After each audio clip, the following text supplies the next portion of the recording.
Bueno, hoy seguimos con otro de los 5 puntos fundamentales. Saben que todas las predicaciones anteriores fueron todas basadas en un solo punto fundamental, que era el primero, la gloria de Dios. Lo que ocurre es que es un punto muy extenso porque abarcaba todo lo que hacemos para la gloria de Dios, entre lo cual estaba la alabanza, la adoración, la oración, el evangelismo, señales y milagros. Así que es un punto que se amplió mucho. Este segundo punto que vamos a comenzar a ver hoy quizás lleve dos viernes para poder desarrollarlo. Y este punto es el conocimiento de Dios.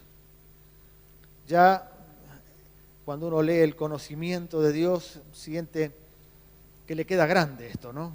Conocer a un ser tan tremendo, tan enorme, infinito, que escapa en muchos aspectos a lo que es nuestra mente. Sin embargo, tenemos que conocerle. El Señor mismo, con sus propias palabras, dice: el que cree en Él tiene vida eterna. Dice: el que en mí cree tiene vida eterna. Lo dijo Jesucristo. Así que aquí encontramos, por un lado, la fe, creer en Él, y un premio tremendo, que es la vida eterna. Cuando uno piensa en la vida eterna, ya se goza, porque sentir que nuestra vida tiene un límite y se terminó todo es feo, ¿no? Es algo que el ser humano no le agrada. Vive mal la persona que está solamente con la expectativa de que un día se va a morir y ese es el fin absoluto y se acabó todo. Pero el que vive pensando y confiando en que hay una vida después de la vida que tenemos y que esta vida es eterna gracias al Señor Jesucristo, nos permite vivir con gozo, con alegría y con paz, sabiendo que no está todo acá, que lo más importante está arriba. Pero si bien lo más importante está arriba, ya lo que estamos viviendo también es muy importante. Porque no dice que el que cree en mí tendrá vida eterna, sino dice tiene vida eterna, y lo pone en tiempo presente. Ese tiempo presente nos dice que nosotros ya, ahora, tenemos vida eterna. Y cuando uno tiene esta seguridad, también tiene seguridad de que la salvación no se pierde. Por eso en este punto, Papi Pradas escribía: nos gozamos en saber esto, pero no solamente debemos pensar en la infinidad de la vida eterna como acostumbramos a hacer. El tener vida eterna nos da seguridad de que la salvación no se pierde y al mismo tiempo nos asegura una vida sin fin. Y esto creo que es como para detenerse un poquito, porque no toda la iglesia evangélica tiene certeza de que la salvación no se pierde. Hay una buena parte de la iglesia evangélica que cree que la salvación puede perderse a lo largo de la vida, y no es una herejía, pero no la compartimos. Hay diferentes doctrinas teológicas al respecto de esto. Una es la doctrina calvinista, que justamente piensa que la salvación no se pierde, y la otra es la doctrina arminiana, que piensa que la salvación sí puede llegar a perderse. Nosotros creemos que no se pierde y podemos dar razones de esto.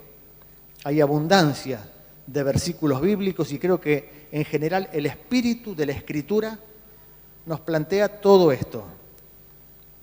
Por un lado es un regalo de Dios, y lo que se regala no se pide de vuelta. Sería muy inmaduro de nuestra parte, ¿no? Regalamos algo a alguien y un día estamos medio enojados, vamos y le decimos: devolveme todo lo que te regalé. Eso a veces lo hacen los novios, ¿no? Porque están despechados, pero no lo haría Dios. Dios está muy por arriba de una cosa semejante. Así que lo que Dios nos regala, que es la salvación, porque es por gracia, no nos la vuelve a pedir nunca más. Es de Él y nos la dio. Por otro lado, el día que nos convertimos, el día que Jesucristo entra en nuestro corazón, vivifica nuestro espíritu y nos hace hijos de Dios. Ser hijos es una relación indisoluble. Uno podrá quizá en algún momento ser como aquel hijo pródigo, complicado y difícil, que se aparta de su padre y que se va a vivir mal y que se va a dilapidar la herencia que le tocó, pero no deja nunca de ser hijo. Y el día que vuelve, como aquel hijo pródigo tuvo que hacerlo después de que la vida se lo llevó por delante a él, volvió y su padre, como figura de Dios, lo estaba esperando con los brazos abiertos. Él lo estaba esperando para lavarlo, vestirlo, hacer una fiesta, matar al becerro más gordo, ponerle anillo en su mano y recibirlo nuevamente como que era un hijo. Había gozo en ese padre porque ese hijo había vuelto. Así que la relación de padre e hijo es indisoluble. Podemos estar quizá en dificultades familiares, con crisis, con nuestros padres, pero no dejamos de ser hijos de nuestros padres. Y cuando somos hijos es porque también hay genes de nuestros padres que están en nosotros. Por lo tanto, el ser hijos de Dios también aporta genes de Dios, espirituales, en nuestro ser. Y esto es como para recibirlo con alegría, con gozo. Saber que tenemos algo de Dios en nosotros.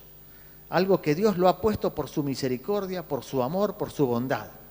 Al hacernos hijos de Dios, ese espíritu nuestro que estaba muerto, que estaba caído, es vivificado con el poder de Dios y el Espíritu Santo nos pone algo de Dios en nosotros. Cuando Dios después mira a nosotros, viene a buscar lo que es de Él. Y ahí estamos nosotros. No había nada que pudiéramos hacer. Es por gracia. En 2 Tesalonicenses 2:13 dice algo tremendo. Pablo escribe a la iglesia en Tesalónica y les dice: pero nosotros debemos dar siempre gracias a Dios respecto a vosotros, hermanos amados por el Señor, de que Dios os haya escogido desde el principio para salvación mediante la santificación por el Espíritu y la fe en la verdad, a lo cual os llamó mediante nuestro Evangelio para alcanzar la gloria de nuestro Señor Jesucristo. Así que Pablo les está escribiendo a toda la iglesia que está en Tesalónica, que habría creyentes seguramente muy firmes y habría otros creyentes más flojos y habría creyentes recién convertidos, nuevos, que todavía tendrían algunas cosas por resolver en sus vidas, pero les decía: hermanos amados por el Señor. Y creo que también nos lo dice a nosotros: hermanos amados por el Señor. Podemos tener esta seguridad: Dios nos ama. Y si Dios nos ama, ¿qué puede estar contra nosotros? Ni lo alto, ni lo bajo, ni lo pasado, ni lo porvenir, ni principados, ni potestades, ni ninguna cosa creada nos podrá apartar del amor de Dios que es en Cristo Jesús. Así que es por su poder que la salvación no se pierde. Porque hay una mano muy grande y muy poderosa que nos está sosteniendo y nadie va a poder arrebatarlos de su mano. Podemos tener esta paz. Amados en el Señor. Y también les dice de que Dios nos haya escogido desde el principio. ¿Desde qué principio? ¿Desde que nací? Antes. Hemos sido escogidos desde el decreto eterno. Desde vaya a saber, no sé, no tenemos almanaque para saber cuándo Dios nos escogió, aún antes de que hubiéramos nacido. Nosotros no teníamos ni la menor idea de nada, pero Dios ya nos conocía. Y Dios ya tenía dispuesto que íbamos a estar hoy acá. Por eso Dios habita en la eternidad, fuera del tiempo. Y nosotros, cuando nos convertimos, también pasamos a habitar en la eternidad, fuera del tiempo. Ya tenemos vida eterna. Ya estamos en la eternidad. Ahora tenemos reloj, calendario, tenemos que movernos dentro de lo que es este cuerpo que tenemos, pero nuestro espíritu ya tiene la vida eterna. Y aunque nosotros podamos no terminar de entenderlo, porque realmente la eternidad no se puede digerir mentalmente, ¿no? ¿Qué es la eternidad? ¿Qué es el infinito? ¿Dónde termina el universo? Y después de que termine el universo, si termina en algún lado, ¿qué hay? Nos volvemos locos, no lo entendemos. Sin embargo, Dios es infinito, Dios es eterno, Dios es inmenso. Y cuando nos llama a habitar con Él, nos tiene que llamar a habitar en la eternidad. No nos llama a habitar en la temporalidad, nos llama a habitar en la eternidad de Dios. Así que somos escogidos desde la eternidad, que no sabemos cuándo fue. Y ahora también estamos en la eternidad, aunque estemos sentados acá. Por eso el día que tengamos que dejar este cuerpo, nuestro cuerpo irá a la tierra y el espíritu vuelve a Dios. Así que tenemos esa seguridad. La vida eterna nos asegura que la salvación no se pierde. Por otra parte también, en Timoteo 3, del 5 al 8, encontramos que todo es por gracia. Dice a partir del versículo 4, pero cuando se manifestó la bondad de nuestro Salvador y su amor para con los hombres, nos salvó, no por obras de justicia que nosotros hubiéramos hecho, sino por su misericordia, por el lavamiento de la regeneración y por la renovación en el Espíritu Santo, el cual derramó en nosotros abundantemente por Jesucristo nuestro Señor, para que justificados por su gracia, viniésemos a ser herederos conforme a la esperanza de la vida eterna. Y para que no quede ninguna duda, Pablo le dice a Tito, palabra fiel es esta, y en estas cosas quiero que insistas con firmeza, para que los que creen en Dios procuren ocuparse en buenas obras. Estas cosas son buenas y útiles a los hombres. Así que si le decía a Tito, enseña esto y quiero que lo enseñes con firmeza, bueno, qué bueno que podamos también insistir sobre esto para asegurarnos, para no tener dudas. Porque sabe que si uno tiene dudas sobre la posibilidad de perder la salvación, estamos siempre en el aire, porque no sabemos en qué momento cometemos un pecado o aún de nuestro pensamiento. A veces los que piensan que la salvación puede perderse tienen que empezar a medio imaginarse que hay pecados que son graves y pueden hacer perder la salvación y hay otros pecaditos que no tanto. Y la Biblia no nos da esa alternativa. El pecado es uno solo, chiquito o grandote. Es nuestro criterio, pero no el criterio de Dios. Así que si el pecado es uno solo y una mentirita así chiquitita nos expone, entonces nunca sabemos si somos salvos. Estamos siempre con la duda. Hasta acá sí, pero no sé. Y si llega a venir el Señor y me olvidé de arrepentirme de algún pecadito que yo había cometido, pues me quedo. Y Dios no quiere que vivamos así. Dios quiere que tengamos tranquilidad y paz. En una oportunidad, conversando con un hermano que había venido de otra iglesia, estábamos en Bariloche, él pensaba que la salvación se perdía y cuando empezamos a hablar de todos estos versículos que apoyaban la imperdibilidad de la salvación, finalmente me dijo, pero sabés que tenés razón, pero eso no se le puede decir a la gente. ¿Por qué no se le puede decir? Porque va a ser un viva la pepa. Digo, no tiene por qué ser un viva la pepa. Porque nosotros no es que no pequemos por temor al infierno, sino por amor al Señor. Si no pecamos es porque hemos sido regenerados, porque el Espíritu Santo está en nosotros y nos ha cambiado el pensamiento. Y si antes nos podíamos gozar en cosas que eran del mundo, ahora no nos gozamos más en cosas que son del mundo. Nos gozamos en las cosas del Espíritu. Y si caemos, abogado tenemos en Cristo Jesús. No es para vivir cayéndose y utilizando el abogado, pero ante una emergencia sabemos que lo tenemos.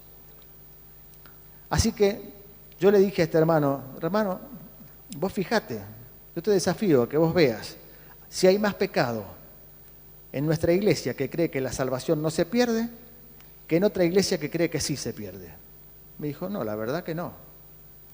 Y es así. No es que haya más pecado, pero tenemos que vivir con esa paz de saber que lo tenemos. Ahora sí pecamos y Dios quiere disciplinarnos, agárrese. No va a perder la salvación, pero vaya a saber cuántas cosas perderemos a lo largo de nuestra vida terrenal que pueden llegar a ser muy dolorosas, porque Dios quiere ponernos en el lugar donde quiere ponernos y nos va a poner. Porque si nos va a venir a buscar y quiere una esposa que esté limpia, blanca, impecable, sin mancha y sin arruga, nos va a lavar y nos va a planchar. Hasta que llegue el momento en que estemos bien. Y si estamos muy sucios, nos va a refregar. Pero lo va a lograr porque es Dios. Así que podemos confiar en esto. De esta manera podemos ahora seguir adelante con este conocimiento de Dios. Porque también tener asegurada la vida eterna es parte de conocer a Dios. Tener paz con esto. Juan 17:3 dice, y esta es la vida eterna, que te conozcan a ti, el único Dios verdadero, y a Jesucristo, al cual has enviado. O sea, ¿qué es la vida eterna? Conocer a Dios. Con respecto al conocimiento de Dios, hubo personas que creyeron en el pasado, y todavía hoy lo creen, que no se puede conocer a Dios. Dios es infinito, es eterno, es absoluto. Nosotros somos finitos, temporales y relativos. Entonces todo esto haría que estemos funcionando en dos esferas tan diferentes que no pudiéramos conocer a Dios. Esto lo creen los agnósticos. Entonces los agnósticos dicen, si no se puede ni siquiera conocer a Dios, no podemos ni siquiera saber si existe. Entonces no sabemos nada. Y los agnósticos es como que se apartan en un ateísmo porque no pueden creer en nada, porque no pueden confirmar nada. Pero nosotros entendemos que aunque no podamos demostrar que Dios existe por leyes físicas ni cosa por el estilo, sí lo hemos experimentado. Y si hemos experimentado la conversión y hemos experimentado la realidad de Dios espiritualmente, entonces empezamos a conocer a Dios. Aunque quizá el día que nos convertimos, lo que conocíamos de Dios era tan chiquitito que apenas alcanzó para tener fe y decir, sí, Señor, acá estoy, creo en vos. Pero después comenzamos a conocerle más. Y a lo largo de nuestra vida van ocurriendo cosas que nos van demostrando que Dios se revela a nosotros. Y cada vez le conocemos más. Quizá haya un día que no necesitemos más de la fe, porque sepamos con seguridad. Lo cierto es que después de haberle dado gloria, conociéndole apenas, podremos darle gloria por cuanto vamos a conocerle más. Se puede conocer a Dios. Se puede. ¿Cómo hacemos para conocer a Dios? Dentro de estos 5 puntos fundamentales hay 2 apartados. Uno es el conocimiento espiritual e íntimo de Dios. Y otro es el conocimiento escritural e intelectual. Con respecto al primero, el conocimiento espiritual e íntimo, es el que tuvieron los primeros cristianos. ¿Por qué? Porque no tenían completas las Escrituras. Los primeros cristianos no tenían el Nuevo Testamento, así que tenían solamente el Antiguo, y se habían encontrado ahora con una novedad de vida, con un nuevo pacto que todavía no estaba plasmado en papel. Ahora, aquellos hombres tuvieron que buscar a Dios para ir conociéndole. No existía el Nuevo Testamento. Necesitaron un conocimiento de contacto personal y espiritual con Jesucristo. Los apóstoles lo conocieron personalmente a Cristo y pudieron transmitir todo lo que Cristo les había hablado y les había contado. Pero hubo, por ejemplo, un hombre como el apóstol Pablo, que no conoció a Cristo personalmente. Si bien fue contemporáneo, estaba posicionado totalmente de la vereda de enfrente. No creía que ese fuera el Mesías que habría de venir y fue un perseguidor de la iglesia. Muy difícil, muy complicado y muy malo. Lo cierto es que cuando el Señor lo toca, cuando en ese camino a Damasco recibe la revelación de Dios y esa voz tremenda del cielo le dice: Saulo, Saulo, ¿por qué me persigues? Dura cosa te es dar coces contra el aguijón. Este Pablo comienza una vida completamente distinta. En la carta que Pablo le escribe a los Gálatas, en el capítulo 1, versículos 11 y 12, Pablo dice: Mas os hago saber, hermanos, que el evangelio anunciado por mí no es según hombre, pues yo ni lo recibí ni lo aprendí de hombre alguno, sino por revelación de Jesucristo.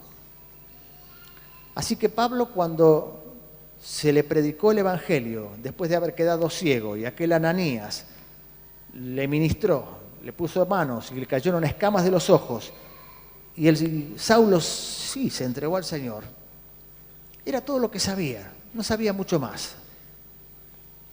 Podría haber salido directamente de allí a tratar de enterarse de todo lo que habían aprovechado ya los apóstoles que habían estado con él. Sin embargo, no hizo esto. En Gálatas 1, versículo 15 al 20, dice: Cuando agradó a Dios, que me apartó desde el vientre de mi madre y me llamó por su gracia. Otra vez estamos viendo que aún sin haber hecho absolutamente ningún mérito, no tenemos nada que ver en la salvación, agradó a Dios llamarnos desde el vientre de nuestra madre. Y dice: por cuanto agradó a Dios revelar a su Hijo en mí, para que yo le predicase entre los gentiles, no consulté enseguida con carne y sangre, ni subí a Jerusalén a los que eran apóstoles antes que yo, sino que me fui a Arabia y volví de nuevo a Damasco. Después, pasados 3 años, subí a Jerusalén para ver a Pedro y permanecí con él 15 días. No vi a ningún otro de los apóstoles, sino a Jacobo, el hermano del Señor. Así que Pablo lo recibió por revelación de Dios, por búsqueda de Dios. Y después, sensatamente, se fue a buscar a Pedro y encontró que lo que había recibido Pedro era lo mismo que había recibido él, porque el Espíritu Santo es el mismo y el Espíritu Santo tendrá que revelarnos a cada uno de nosotros lo mismo. Si uno sale, aunque el Espíritu Santo de pronto le revela una cosa antagónica con lo que reveló al resto de la iglesia, pues abramos bien los ojos, porque es posible que no sea revelación del Espíritu Santo y que estemos transitando un camino espiritual peligroso y resbaladizo. Lo cierto es que en aquel tiempo no tenían escritura, por lo menos en el Nuevo Testamento. Las cartas seguramente fue lo primero que se escribió del Nuevo Testamento, aunque nosotros en la Biblia tenemos primero los 4 evangelios.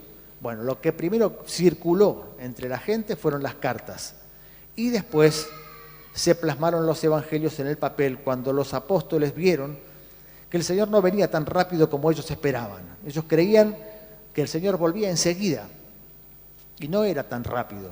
Han pasado 2000 años y seguimos esperándolo.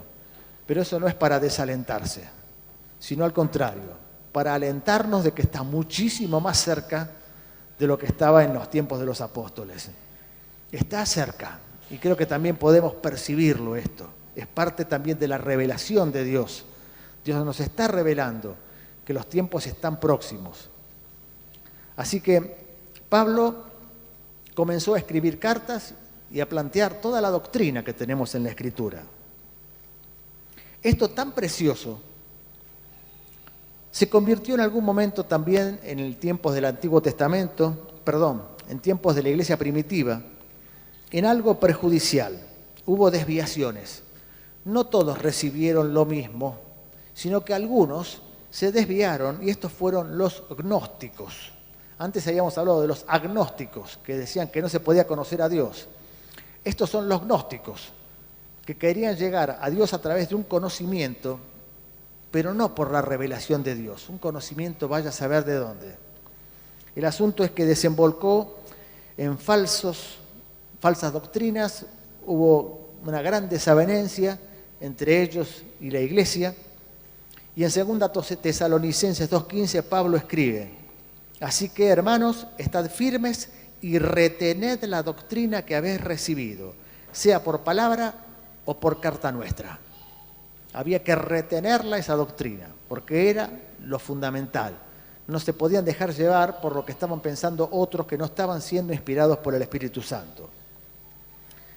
Esto de la revelación, por contacto con Dios, por búsqueda de Dios, por oración, por estar en la presencia de Dios, sigue estando vigente. No fue únicamente para la iglesia primitiva. Dios sigue revelándose en la actualidad. Pero hoy tenemos la Escritura. Y la Escritura, que es la palabra profética más segura, de ninguna manera va a ser contradicha por una revelación nueva de Dios, porque es la revelación de Dios. Entonces, toda la revelación que nosotros recibamos, si coincide con la Escritura, tengamos paz absoluta. Si no coincide con la Escritura, desechémosla, tiene que coincidir con la Escritura. Si la revelación da luz sobre la Escritura, gloria a Dios. Dios me está ayudando y me está dando una mayor revelación.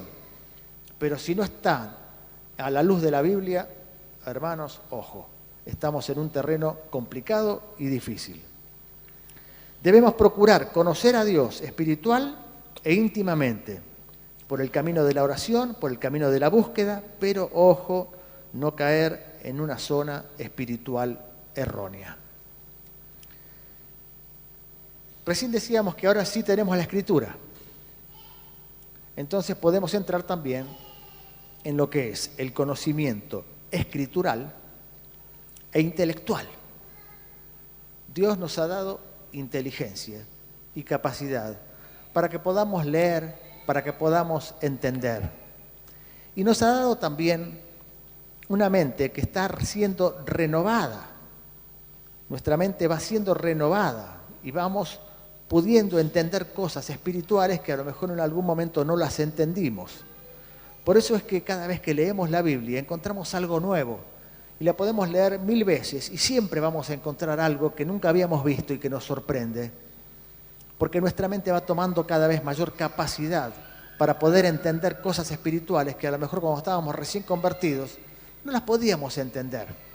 Hubiera sido a lo mejor una comida indigesta. Entonces Dios nos permite que vayamos recibiendo lo que podemos digerir.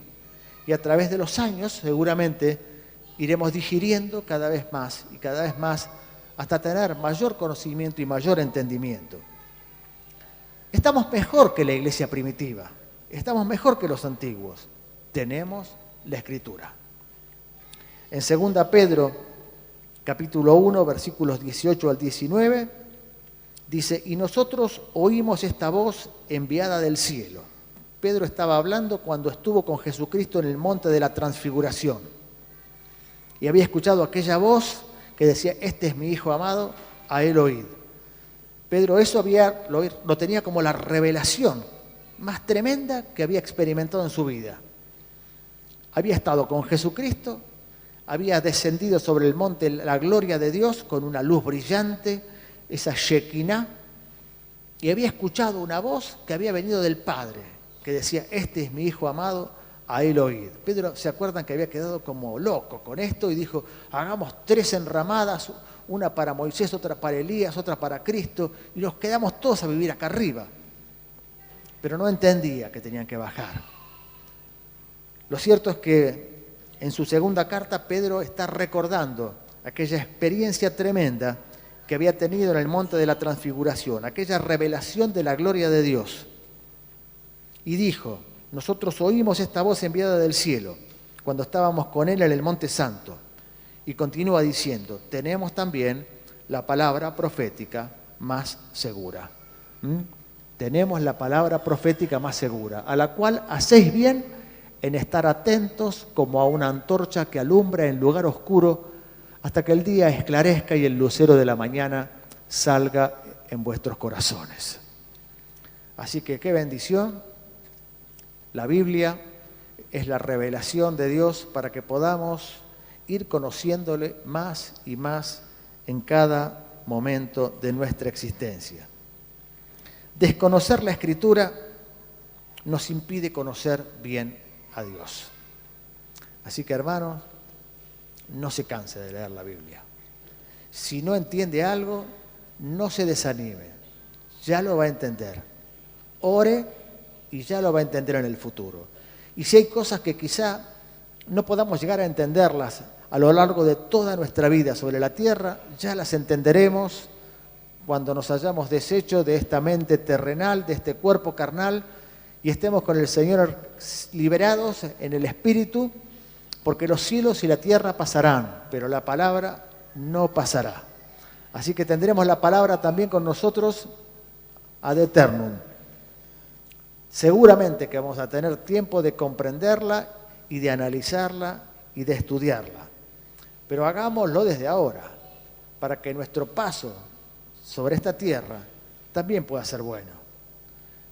Sí que la vida eterna va a ser muy superior. La vida después de la muerte va a ser mucho mejor que la que estamos viviendo acá. Pero mientras tanto que estemos acá, vivamos como Dios quiere. Conozcámosle, lo necesitamos para salvación. Y conozcamos la Escritura, que es la que nos va a dar la revelación más segura. Y va a ser la que nos marque los límites de la revelación que podamos ir teniendo en nuestra búsqueda espiritual. En Mateo 22, 29, el Señor les dice: erráis ignorando las Escrituras y el poder de Dios. Así que tenemos dos elementos: Escritura y poder de Dios. Ninguna de las dos cosas son de desechar. Las dos las necesitamos. Escritura sola, ignorando el poder de Dios, podemos caer en la palabra que mata. Poder de Dios solo, ignorando las Escrituras, podemos llegar a ir a parar a cualquier lado con cualquier tipo de herejía o creencias fantásticas. Pero ambas cosas, conocimiento escritural y poder de Dios, nos van a permitir un conocimiento de Dios como corresponde. Hace un ratito hablábamos cuando Pedro estuvo en el monte de la transfiguración y había visto a Cristo transfigurarse. Y se había encontrado que en medio de esa nube de gloria que había descendido sobre el monte, habían aparecido dos hombres que venían a hablar con Cristo de los tiempos que iban a pasar inmediatos en la cruz. Y esos dos hombres eran justamente Moisés y Elías. Moisés como figura del legislador de las Escrituras. Y Elías, el carismático, figura del poder de Dios. Miren qué tremendo. En el monte de la transfiguración, Pedro se había encontrado también, de alguna manera, con las Escrituras y el poder de Dios, representados por esos dos hombres, que estuvieron un rato ahí y desaparecieron. Y cuando desaparecieron, el que estaba era Jesucristo, que seguía estando. Así que, aún en medio de las revelaciones que podamos tener, el que siempre va a terminar estando es Jesucristo. Podemos sostenernos de Él, podemos confiar en Él, podemos tener paz en Él. El estudio de la Biblia tendrá que estar controlando nuestro conocimiento personal. Y de esta manera vamos a evitar falsedades que pudieran introducirse en nuestra vida de relación con Dios. ¿Podemos conocer a Dios? Sí. Tenemos que conocer a Dios. Si no le conocemos, no tenemos vida eterna. ¿Podemos conocer a Dios en su totalidad? No lo sé. No sé, el día que nos hayamos deshecho de este cuerpo, ¿qué es el conocimiento que tendremos? Mientras tanto, sabemos que Dios es tanto más grande que lo que puede entrar en nuestra cabeza, que seguramente que nunca vamos a poder entender el 100% de Dios. Pero lo que podamos conocer de Dios es real y es útil y necesario. Y nos da esa vida especial, esa vida eterna. Nos permite ser hijos de Dios, nos permite funcionar para su gloria. Lo que resta de este punto, que seguramente lo veremos en otro momento, es el conocimiento progresivo de Dios. O sea, cómo vamos creciendo a lo largo del tiempo y vamos teniendo una relación con Dios cada vez más íntima, cada vez mejor. Pero eso lo dejaremos ya para la próxima, porque creo que con esto ya podemos aprovecharlo y buscar ese conocimiento. No nos desanimemos, sigamos buscando. Es enorme lo que hay por aprender, es interminable la revelación que podemos recibir y es emocionante cuando recibimos un destello de revelación que nos hace entender cosas de la Escritura que no habíamos entendido. Es una experiencia espiritual preciosa cuando uno de pronto siente que Dios nos tocó a través de una palabra. Así que este conocimiento de Dios, busquémoslo porque cuanto más le conozcamos, más vamos a estar sujetos y firmes a esa vid del cual nosotros somos los pámpanos. Cuanto más le conozcamos, más identificados vamos a estar. Más va a correr por nuestras venas la savia de la vid, que es el Espíritu Santo mismo. Amén. Dios los bendiga.